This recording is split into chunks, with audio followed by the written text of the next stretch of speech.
कल का दिन महीने की 27 तारीख 27 नवंबर, जिसको क्रिकेट दिवस भी कहा जा सकता है, क्योंकि इस दिन भारत बनाम ऑस्ट्रेलिया नहीं, ऑस्ट्रेलिया बनाम भारत होगा, क्योंकि भारत जा रहा है उधर। तो ऑस्ट्रेलिया बनाम भारत तो दिखेगा ही, इंग्लैंड और साउथ अफ्रीका का एक्शन भी दिखेगा आपको एक्शन वेस्ट इंडीज़ और न्यूजीलैंड का भी। ये तीनों ही मैच कल हैं। एक सुबह 9:10 पे शुरू है, फिर उसके थोड़ी देर बाद साउथ अफ्रीका और इंग्लैंड का भी शुरू है, या फिर न्यूजीलैंड और वेस्ट इंडीज़ का शुरू है उसके बाद, और फिर रात को 9:30 बजे के आसपास जो फिर इन दोनों में से नहीं हुआ वो होगा। मेरे को टाइमिंग अब इतनी अच्छी खासी याद नहीं है। तो बात कर लेते हैं कुछ पहलू पे और क्या क्या मतलब हो सकता है इन तीनों ही मैचों में। देखो, गेम प्लान तो मैं बना नहीं पाया, लेकिन मैं इंडिया वर्सेस ऑस्ट्रेलिया के सेकंड ओडीआई का ज़रूर बनाऊंगा। फर्स्ट ओडीआई में जो बढ़िया चला उसके ऊपर देखने की कोशिश करूंगा। देखता हूँ किस किस के बन पाएगा, ऑस्ट्रेलिया फिर इंडिया में से किसी एक खिलाड़ी के ऊपर तो कम से कम बनाऊंगा, दो खिलाड़ी के ऊपर मैक्सिमम देखते हैं। लेकिन बात कर लेते हैं अब कल की स्क्वाड के बारे में। तो जो भी टॉस जीतता है ना, जब तक पिच की मतलब अभी तो मैं इसलिए कह रहा हूँ कि जो भी टॉस जीतता है वो क्या डिसीजन ले, ऐसे इसलिए कह रहा हूँ क्योंकि अभी तक मैंने पिच देखी नहीं। अगर पिच देख के थोड़ी सूखी रहती है, जो बाद में बॉल बहुत ज़्यादा स्लो होने वाला है, बैट्समैन को अपनी जान लगानी पड़ेगी, तो कोई बात नहीं, आप पहले बल्लेबाजी कर लीजिए। लेकिन अगर मतलब पिच बिना देखे जो डिसीजन है वो किसी भी टीम का पहले गेंदबाजी करने का ही होना चाहिए, क्योंकि चेज़ आसान रहेगी, क्योंकि दोनों टीमों की बैटिंग लाइनअप में डेप्थ है।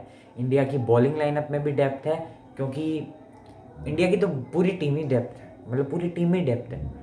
ऑस्ट्रेलिया की टीम और इंडिया की टीम, कम से कम आप रोहित शर्मा अगर होते तो फिर ज़्यादा मजबूत होती, लेकिन रोहित शर्मा के ऊपर ये टीम निर्भर नहीं थी, विराट कोहली के ऊपर ये टीम निर्भर नहीं है।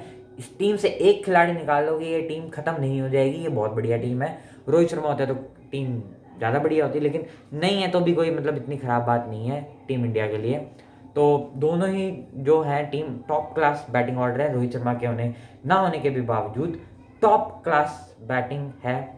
जब बॉलिंग की तरफ रुख करते हैं तब इंडिया की वो ज़्यादा क्लास, और इंडिया यहीं पे जीतता है, क्योंकि शामी बुमराह ये तो है ही। अगर आप इन दोनों को भी निकाल देंगे और फिर आप पूछेंगे ना कौन है डालने वाला, जी शार्दुल ठाकुर है हमारे पास नवदीप सैनी है, जडेजा भी अपने ओवर निकालेगा, और पांड्या अगर बॉलिंग कर सकता है तो इससे ज़्यादा तो बढ़िया बात ही नहीं है ना। पांड्या मतलब देखिए, अब ये कहोगे कि पांड्या ने आईपीएल में तो करी नहीं बॉलिंग, यहाँ पे कैसे कर लेगा भाई। आईपीएल में ना मुंबई इंडियंस ने उनसे कराई नहीं थी, क्योंकि मुंबई को उनकी बैटिंग से मतलब था, बॉलर उनके पास और भी थे। अगर खुदा ना खास्ता वो बॉलिंग कराते कराते हो जाते इंजर्ड, नहीं मिलता उनको बैट्समैन, क्योंकि इंजर्ड अगर बॉलिंग कराते हुए तो उनकी बैटिंग में भी वो इंजर्ड ही होंगे, कि ये थोड़ी हो जाएगा कि वो बॉलिंग कराते हो इंजर्ड है, बैटिंग वो कर सकते हैं, नहीं होगा ना। तो इसलिए मुंबई ने रिस्क नहीं लिया। जब उनके पास पहले ही इतने ज़्यादा बॉलर हैं तब क्यों रिस्क लेना, जिनकी उनको बैटिंग की ज़रूरत है, क्यों उनसे बॉलिंग करानी इतने ज़्यादा बॉलर होने के बावजूद। इसलिए नहीं कराई है हार्दिक ने बॉलिंग आईपीएल में, और हार्दिक प्रैक्टिस सेशन में करा चुके हैं। और इंडिया रेट्रो जर्सी में उतरेगा, ये तो पता ही होगा। नहीं, वो T20 क्या पता नहीं, ओडीआई में भी पता नहीं होगा, इस जर्सी के ऊपर बात नहीं करते हैं। बात करते हैं अब ऑस्ट्रेलिया की बॉलिंग लाइनअप के ऊपर।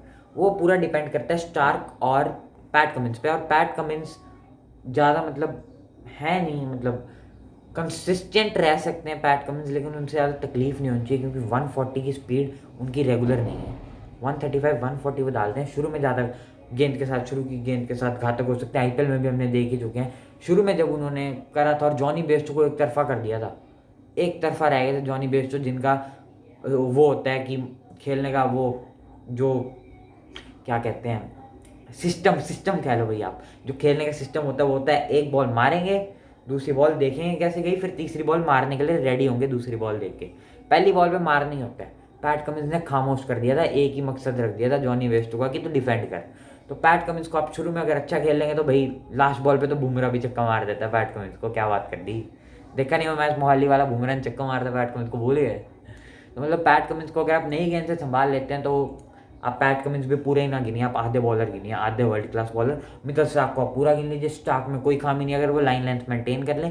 स्टार्क अपनी लाइन लेंथ से बहुत बड़ी भटकते हुए भी दिखे हैं, लेकिन अगर मेंटेन कर लेते हैं बहुत बढ़िया बॉलर है। इसके बाद बारी आती है जॉश हेजलवुड की और केन रिचर्डसन की। थे नहीं ना इस साल स्क्वाड में, पता नहीं थे या नहीं थे। केन रिचर्डसन और जॉश हेजलवुड में इतनी पक्की बात है एक ही खेलेगा, तो आप एक और वर्ल्ड क्लास बॉलर गिन लिए। जॉश हेजलवुड करते हैं तो भी, केन रिचर्डसन करते हैं तो भी।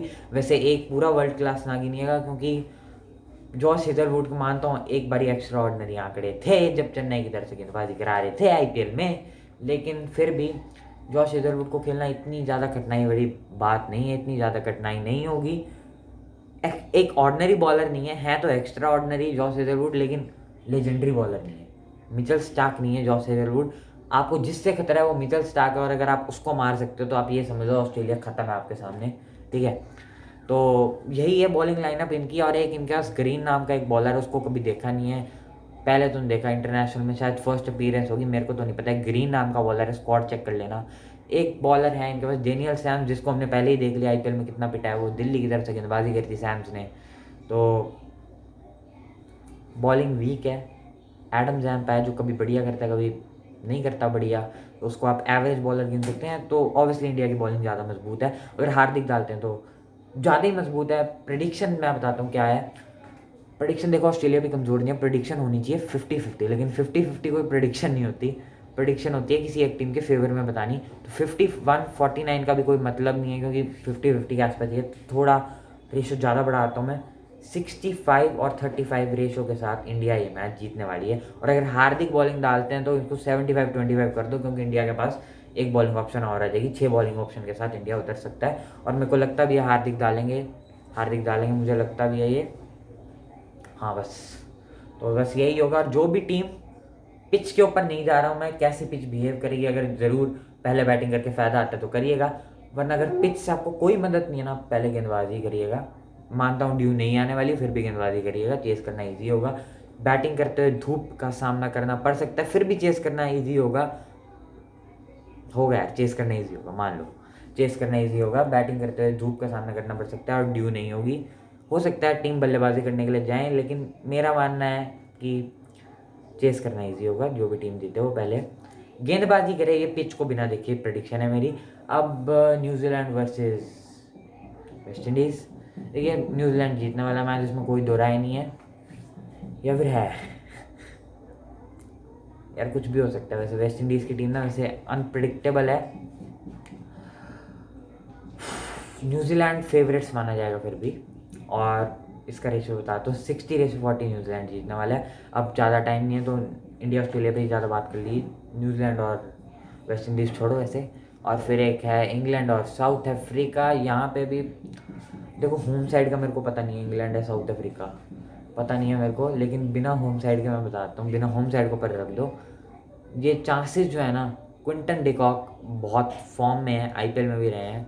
जॉस बटलर, जो मतलब जान नहीं, मतलब जान तो बेन स्टोक्स है इंग्लैंड की टीम के, मतलब एक बहुत महत्वपूर्ण खिलाड़ी हैं, ठीक है, जिनकी महत्वता बहुत ज़्यादा टीम में, वो आउट ऑफ फॉर्म है, ठीक है। बेन स्टोक्स आईपीएल में शतक जरूर बनाया था, लेकिन उसके बाद भी वो ज़्यादा खासा चल नहीं पाए थे, तो वो भी लगभग ज़्यादा बढ़िया फॉर्म में नहीं है।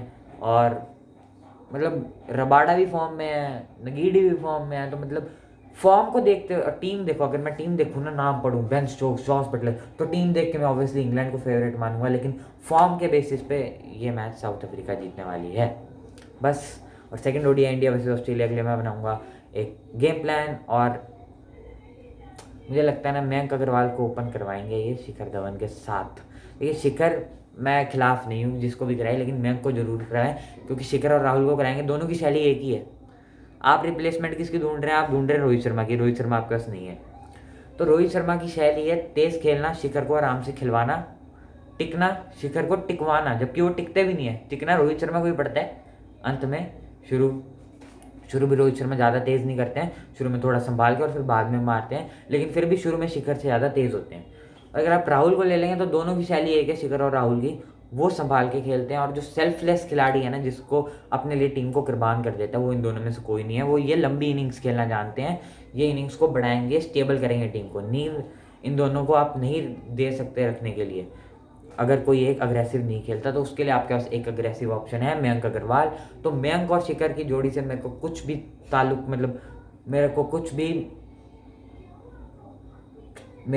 मतलब सवाल नहीं होगा उसके ऊपर। मतलब मेरे लिए ठीक है, मेरे लिए राहुल और मयंक की भी ठीक है, लेकिन अगर आप मयंक को निकाल देते हैं तो वो ठीक नहीं है, क्योंकि दोनों ही मतलब फिर टिक के खेलेंगे, फिर नीचे कोहली आएंगे, वो भी टिक के खेलेंगे, तो टीम के पास अग्रेसिव ओपनिंग स्टार्ट कहीं से भी आई नहीं। रोहित की रिप्लेसमेंट ढूंढ रहे हैं ना आप, तो बस यही था। और ऑस्ट्रेलिया की बैटिंग के ऊपर थोड़ी सी बात कर लेते हैं, 1 मिनट से भी कम की बात करेंगे। ऑस्ट्रेलिया की बैटिंग लाइनअप स्टीव स्मिथ और डेविड वार्नर के ऊपर डिपेंड करती है। अब इंडिया में से अब रोहित गए हैं, आप कोहली को भी निकाल दीजिए, फिर भी इंडिया फीकी नहीं पड़ जाएगी जितनी अगर आप वार्नर और स्मिथ निकाल देंगे तो फीकी पड़ जाएगी ऑस्ट्रेलिया की। तो बैटिंग लाइनअप भी ये मान लीजिए कि इंडिया की ज़्यादा मजबूत तो नहीं है, क्योंकि स्मिथ और वार्नर बहुत बड़ी चीज़ है, लबुशेन भी है साथ में ऑस्ट्रेलिया के पास। तो ये ना मानिए कि इंडिया की ज़्यादा मजबूत है, लेकिन अगर डेविड वार्नर और स्टीव स्मिथ जल्दी आउट हो जाते हैं तो फिर ऑब्वियसली इंडिया बहुत ज़्यादा चांसेस है कि जीत जाए इंडिया।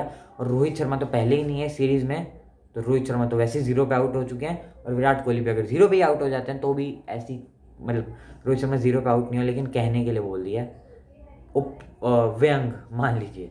तो रोहित विराट आउट, अगर विराट भी 0 पे आउट हो जाते हैं तो इंडिया के मतलब 2 बड़े, जो सबसे बड़े खिलाड़ी के जिनको दर्जा दिया जाता है इस 2-3 सालों में, जिनको दर्जा दिया गया है, वो दोनों 0 पे आउट हो गए। फिर भी इंडिया में इतनी जान है कि वो मैच निकाल पाए। वो ऑस्ट्रेलिया में नहीं है अगर वार्नर और स्टीव स्मिथ जल्दी आउट हो जाएंगे। चाहे फिंच और लबुशेन है उनके पास, ग्लेन मैक्सवेल को तो भूल जाओ भैया, एक छक्का भी नहीं लगा आज पूरे आईपीएल में, लेकिन कमाल का प्लेयर है ग्लेन मैक्सवेल। इंटरनेशनल में तो करता है कमाल, लेकिन फॉर्म के हिसाब से ग्लेन मैक्सवेल भी नहीं है इतने बढ़िया फॉर्म में। मार्कस स्टोइनिस 50-50 है, 50-50 से तो थोड़ा ऊपर है, 60-40 है कि करें ना करें, लेकिन मिडिल ऑर्डर में नहीं खेलेंगे मार्कस स्टोइनिस तो फिर कर सकते हैं, क्योंकि बहुत सालों से मिडिल ऑर्डर में से नहीं खेल रहे हैं। लेकिन दिल्ली के लिए मिडिल ऑर्डर में भी बढ़िया करा है। पहले ही आपके मिडिल ऑर्डर में डेविड वार्नर और एरन फिंच खेलेंगे, लबुशेन और स्टीव स्मिथ भी हैं, तो हो सकता है ना मिले चांस, कोई बात नहीं। उस्मान ख्वाजा भी नहीं है ना इस सीरीज़ में, उस्मान ख्वाजा भी नहीं है, तो कर दो वार्नर और स्टीव स्मिथ को आउट, ले जाओ मैच। तो चलो वीडियो के लिए, तो वीडियो को अब ख़त्म करते हैं, और बस सलाम सलाम रोगी भाई।